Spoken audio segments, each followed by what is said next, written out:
Hey, hey, hey. Time for another Out of This World story from rSpace.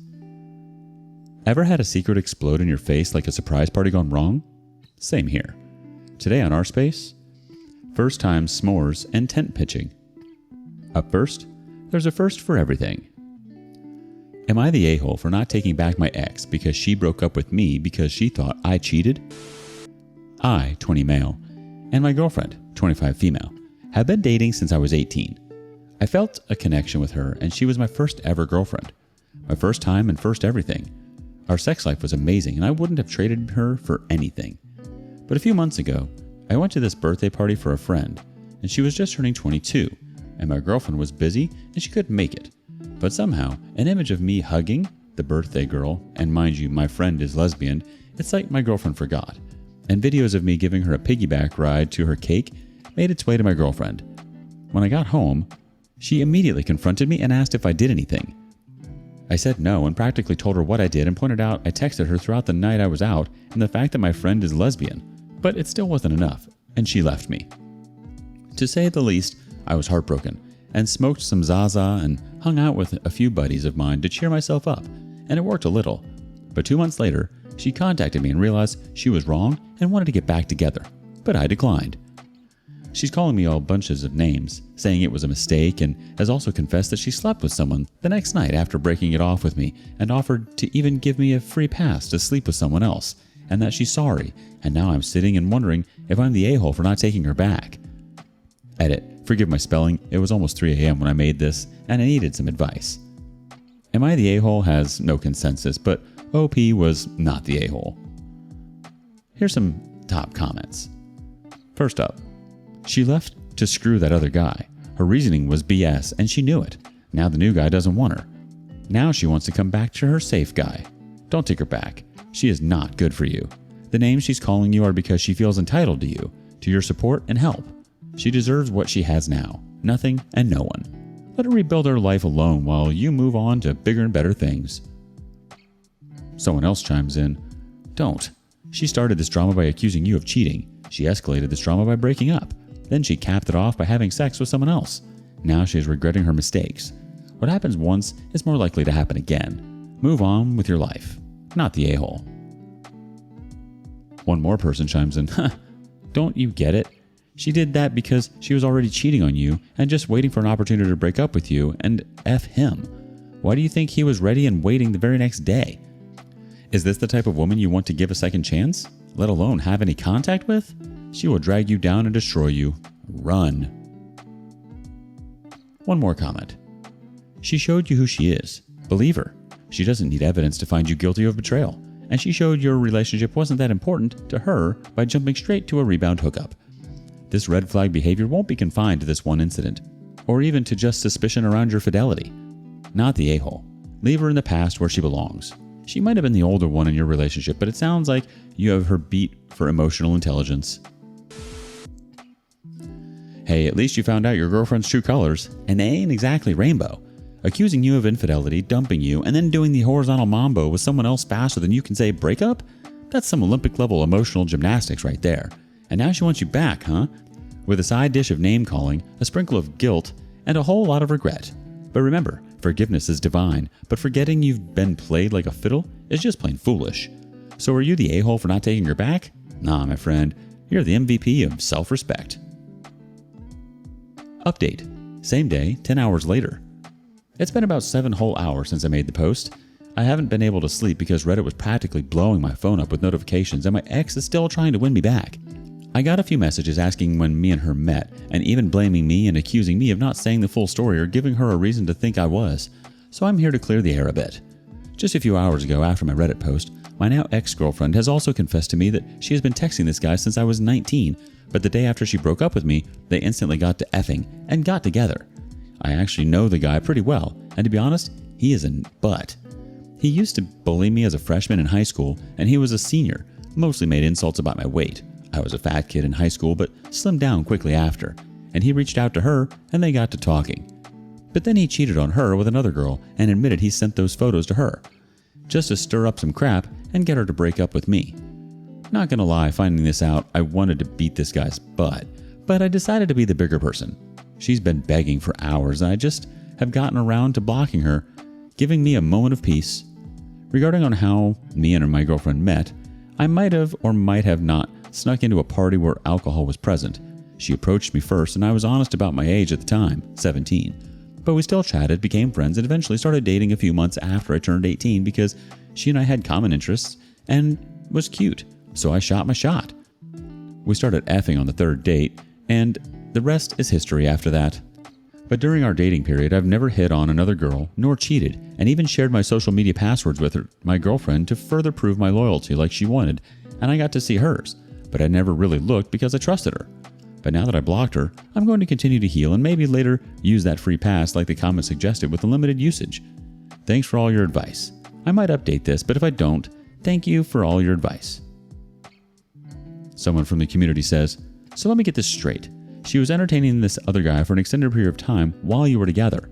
She accused you of cheating with someone she knew was a lesbian and broke up with you for it. She basically left you and immediately got together with and effed him, and would likely still be with him if he hadn't cheated on her with someone else. This other guy is an a-hole you strongly dislike. Any one of these would be reason enough to cut her off. Effing dating someone you know is a scumbag is enough reason to cut her off. Dumping you, especially over such a stupid and obviously fake reason, she was looking for an excuse to go jump on his dick, is a reason to cut her off. Her spending so much time obviously setting up her next guy while she was with you is reason to cut her off. I'm not seeing any reason to take her back, though. No reason to fight this guy over her either. She's clearly not worth it. You're better off without her in your life. Someone else says, I slathered myself in peanut butter and hugged him like a python. Wow, she seems like quite the woman. She's a walking red flag, wearing a red flag and waving giant red flags in each hand.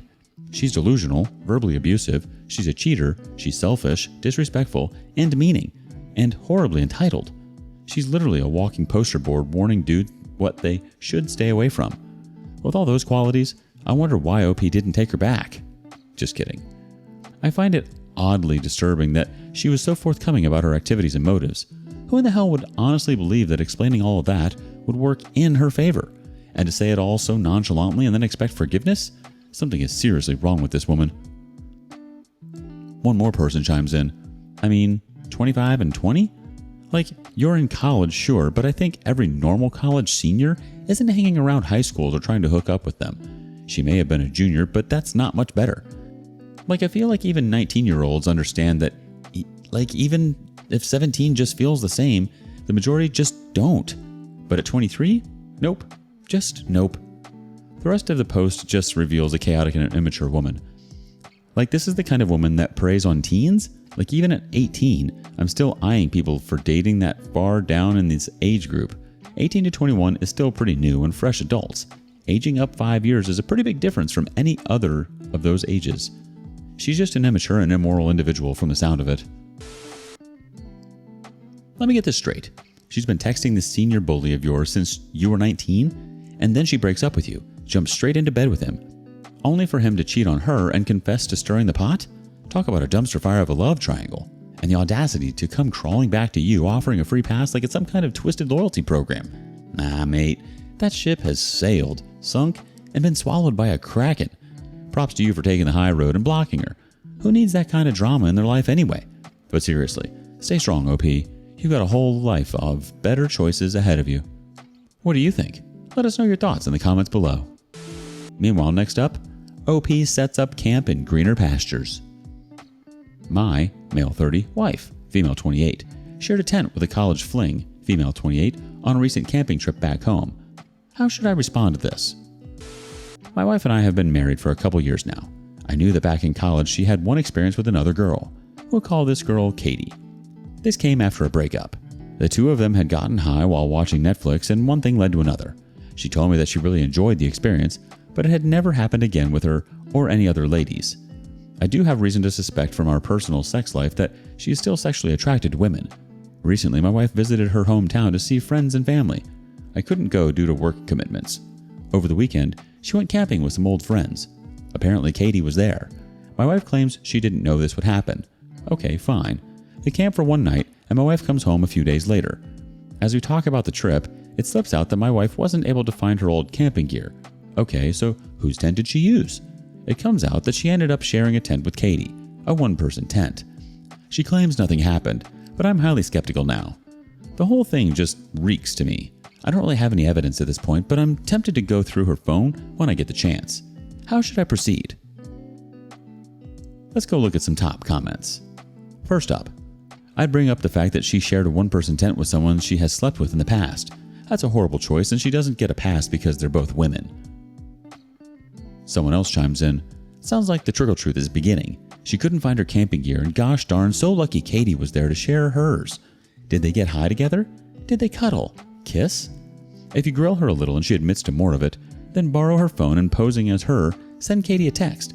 What was your favorite part of camping together? Then tell her to sit with you until Katie responds. Then also tell her this is her last chance to tell you the full truth.